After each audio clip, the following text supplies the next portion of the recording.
Toto je veľmi dobrá otázka, lebo veľakrát som vybral zlých maklerov. Takže ty si založil firmu v dobe, kedy sa všetci báli, kedy boli všetci zavretí doma, báli sa o peniaze a ty si začal podnikať. Presne to bol ten čas. A to vždy sme sa snažili zbúrať ten stereotyp toho, že keď sa niečo nedá, hľadáme riešenia, ako to urobiť. Videoobliadky a daný majiteľ na to nepozeral rovnakými očami ako ja, tak sme sa rozhodli nejakým spôsobom rozdeliť, lebo reality sú o tom, že zlyháš 10 krát a iba raz uspeješ.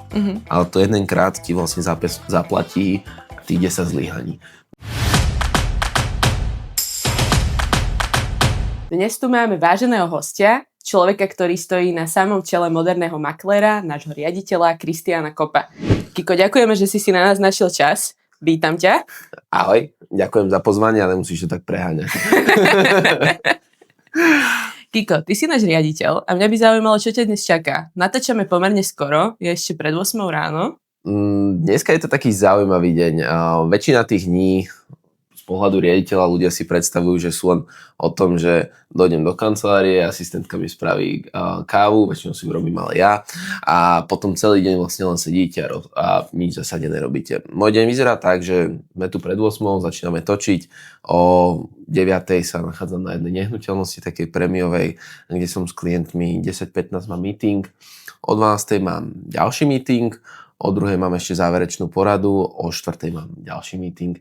Následne o 7 mám ďalšie stretnutie a potom snad skončím. Takže taký je môj bežný deň. A vieš o tom, že dnes je piatok? Ne. A bohužiaľ posledný rok to nestíham vnímať. Cesta, na ktorú sme sa vydali, že teda snažíme sa narásť, má aj nejakú daň, tou daňou je práve ten čas. Ja by som sa s tebou rada vrátila tak na začiatok, že ako si sa vlastne dostal k tomu, že budeš vôbec realitný maklér a neskôr k tomu, že budeš vlastniť realitku? Ty si o tom nejako sníval? Bol to tvoj sen, keď si bol malý chlapec? Alebo ako to začalo? Nic z toho naozaj nebol môj plán. Na úvod by som povedal toľko. Celé to začalo tým, že dostal som príležitosť pracovať pre jednu realitnú kanceláriu, keď som mal 20 rokov, alebo teda 19 viac menej. A v tom čase tá realitná kancelária pôsobila pod jednou franšízovou značkou, kde ma teda začali učiť, ako fungovať v realitách a tam som pôsobil do roku potom 2020, kedy začal COVID. Táto realitná kancelária bola menšia, ale bola kvalitná, naučila ma veľa dobrého a veľa dobrých postupov a vecí. No a potom prišiel rok 2020, kedy sa trh začal meniť a začal sa meniť v tom, že bol COVID. A počas toho covidu samozrejme treba digitalizovať, robiť viacej virtuálne prehliadky, videoobliadky a daný majiteľ na to nepozeral rovnakými očami ako ja, tak sme sa rozhodli nejakým spôsobom rozdeliť a ja som si otváral firmu Moderný maklér. Nakoľko v tom čase väčšina ľudí nechodila do kancelárie, pozerali na ten COVID naozaj veľmi, veľmi prísne a ja som bohužiaľ potreboval zarábať, alebo našťastie, tak som moc nemal na výber a rozhodol som sa otvoriť svoju nejakú vlastnú firmu. Firma vznikla veľmi vtipne, celý názov, bol to voľný hashtag na Instagrame. A podľa toho som vymyslel názov Moderný maklér. Takže ty si založil firmu v dobe, kedy sa všetci báli, kedy boli všetci zavretí doma, báli sa o peniaze a ty si začal podnikať. Presne to bol ten čas. A to asi vystihuje aj tú podstatu celej tej firmy, že vždy sme sa snažili zbúrať ten stereotyp toho, že keď sa niečo nedá, hľadáme riešenia, ako to urobiť. Ako vnímaš rozdiel medzi tým, keď si bol maklér a teraz si niekto, kto vedie ostatných maklérov? Je to diametrálne rozlišné. Myslím, že sa to na to človek asi nejak nepripraví, ani sa to nedá nejak naplánovať, ani na to neexistuje škola. A tým, že makléri sú veľmi špecifické a rôznorodé osobnosti a sú dneska naprieč Slovenskom, každý kraj, každé mesto, každá osobnosť je iná. Je to veľa o psychológii, komunikácii a hlavne rozprávaní sa s tými ľuďmi a trávení s nimi času. A čo ťa baví viacej? Maklér alebo riaditeľ? Veľmi dobrá otázka. Často to zvažujem, ešte dneska nepoznám odpoveď. Dobre. Koľko maklérov dnes vedieš? Dnes je to 80 ľudí. 80 ľudí vedieš. Hej. A to obnáša stále tú komunikáciu, psychológiu a podobne, áno? Áno, hlavne je to o nejakej vízii a o tom doručovať ľuďom výsledky. Ono jednoduché je nechcem povedať, že je jednoduché človeka znáborovať do týmu, ale áno, z veľkej miery je to jednoduchšie, ako potom dodržať každé jedno slovo, ktoré mu na začiatku dáte.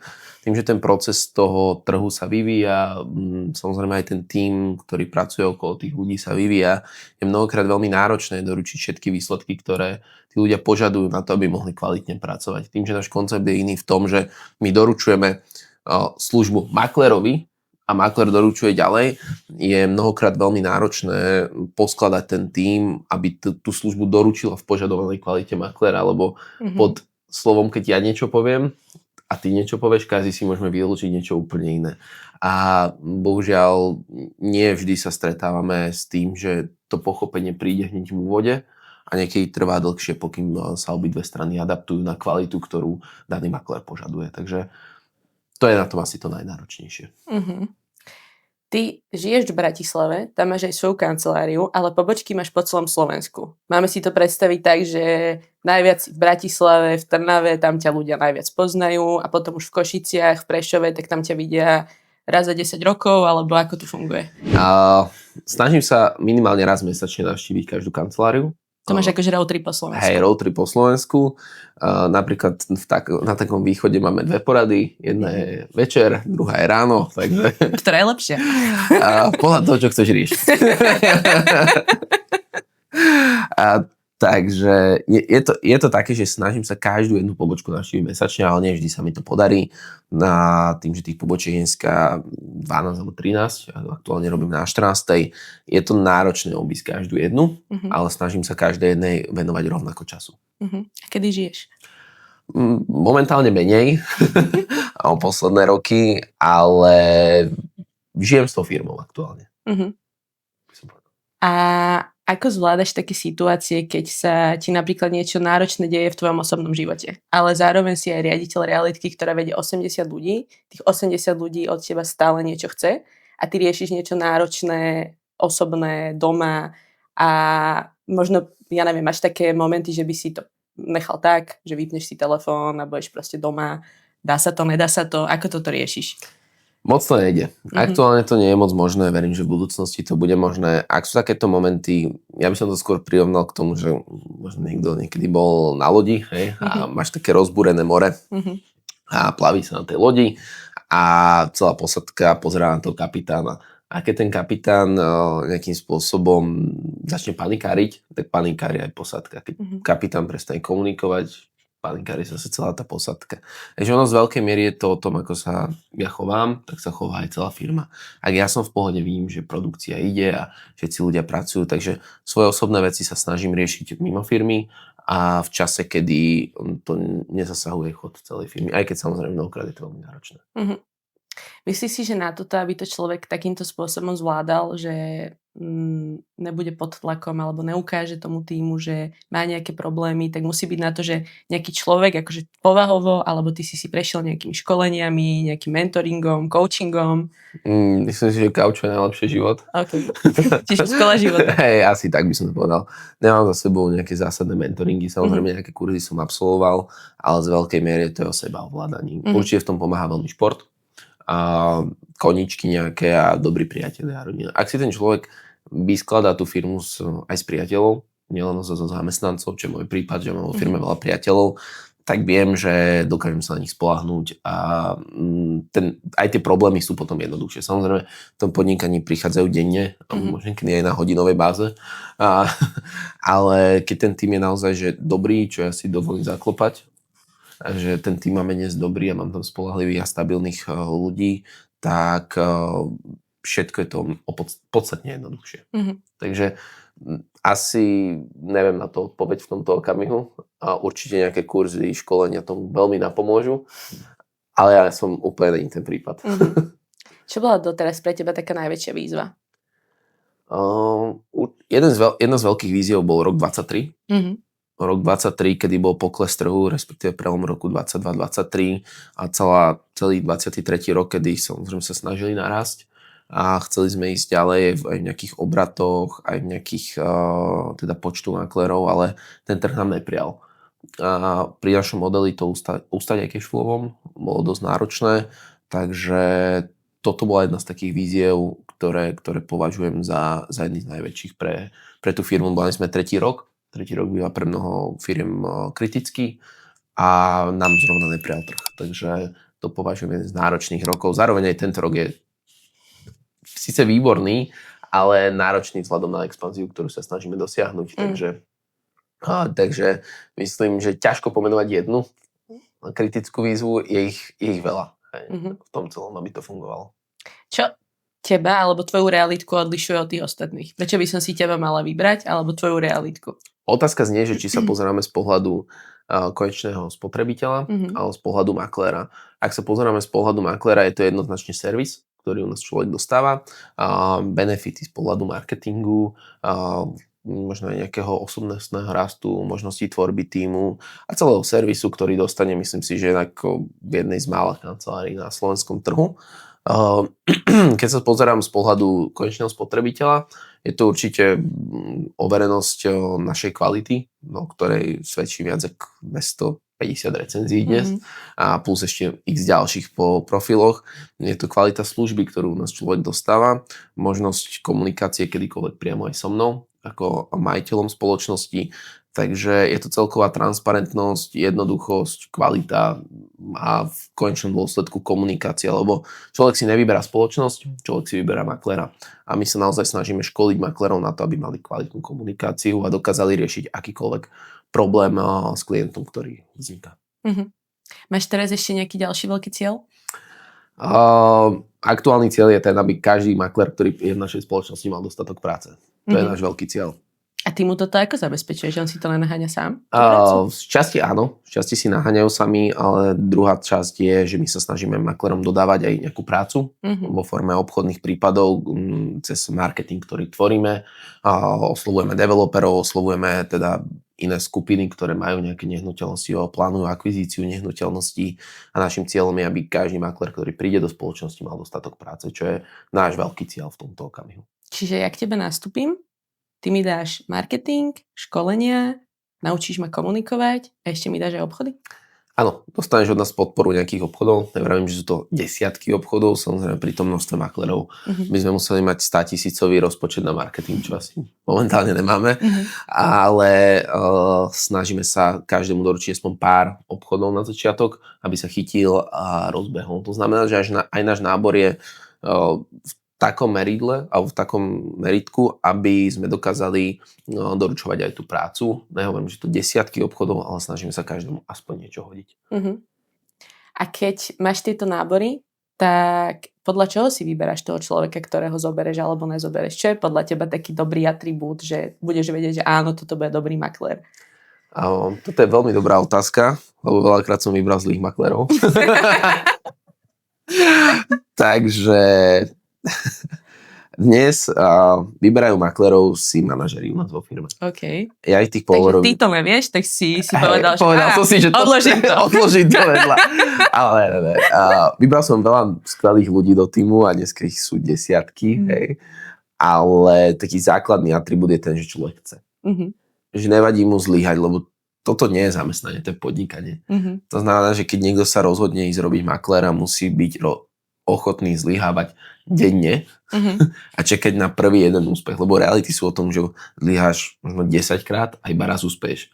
Ale to jedenkrát ti vlastne zaplatí tých 10 zlyhaní. No a čím si vlastne lepší, tak tým menejkrát zlyhávaš. A samozrejme je to dochvíľnosti, komunikácii, spoľahlivosti a celkovom vystupovaní. Ja hovorím, že človeka vieme naučiť fakt všetko, len ho nevieme naučiť chcieť.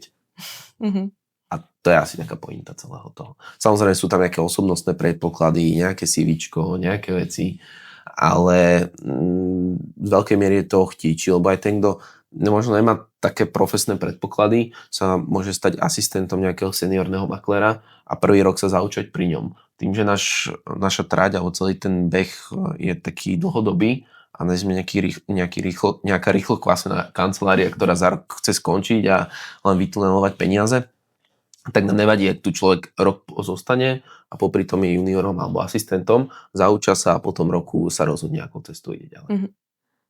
Tvoja realitka sa volá Moderný maklér, bol to teda voľný hashtag, ale aj teraz sa snažíš nejako akože prispôsobiť tomu menu, že naozaj si moderný maklér? Áno. Či už to není iba voľný hashtag? Už to nie je len voľný hashtag. Z začiatku to bolo jednoduché. Bolo tu málo virtuálnych prehliadok, málo videa a stačilo strašne málo na to, aby si bol moderný. Dnes to už máme všetci na trhu. A je to super. Klientovi to doneslo úplne iný komfort a úplne inú kvalitu. A s tým, že ale už to není o voľnom hashtagu. Dneska už máme CRM-ko postavené na AIčku. Dneska už máme online podpisy všetkých dokumentov a v zásade všetko, čo sa dá, beží online. Hej. Celý marketing musí byť moderný. Hej. To meno je extrémny bič sám na seba. To je veľa peňazí. A celkový prístup voči ľuďom, zmluvy, postupy, všetko musí byť iné. Musíš vedieť, aký je trhový štandard a hľadať v tom niečo o kúsok ďalej. Čo samozrejme dneska už ďaká Bohu, že už to nemusím robiť sám, ale robí to aj tým, ktorý vlastne prináša každý deň tie inovácie.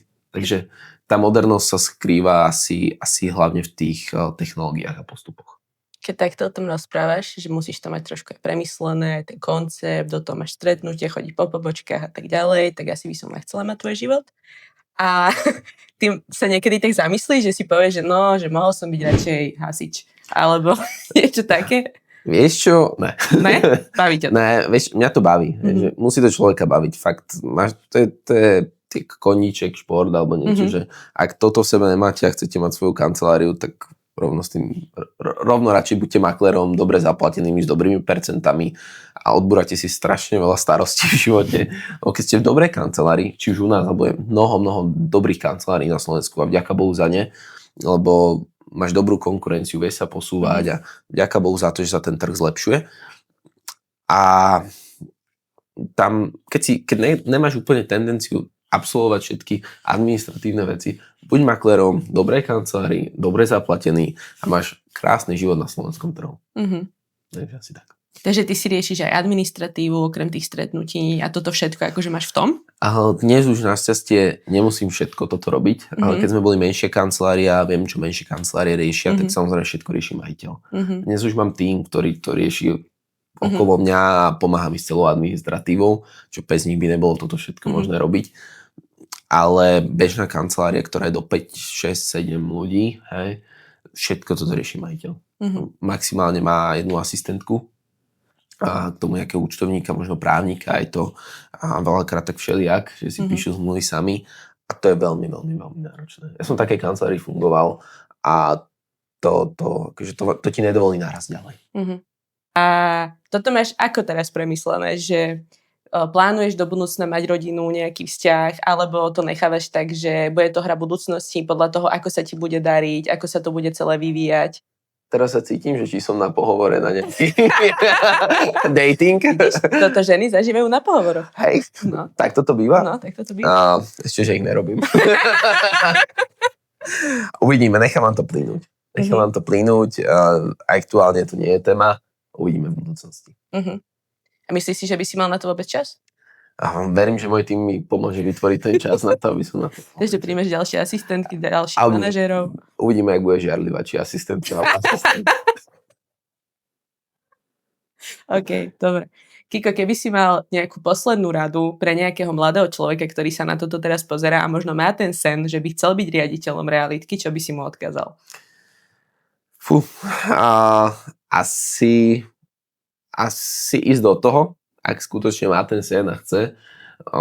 Samozrejme dať si nejakú stratégiu, nejaký plán, ale on sa to všetko vyvinie v čase. Tým, že realitný trh je z veľkej miery ovplyvňovaný všetkými faktormi, ktorí sa dejú v spoločnosti a samozrejme nejakými ekonomickými faktormi, tak určite to začať, mať stratégiu, mať plán a keď prídu prvé problémy, neprestať a ísť proste ďalej. Hej? A sledovať ten svoj cieľ a snažiť sa od neho neodmočiť. Dobre. Ďakujem, Kiko, že si na nás našiel čas. Ďakujem, Maja, moc. Prajem ti pekný deň a dúfam, že sa vyspíš. Verím, že áno. Ďakujem. Ahoj. Čaute.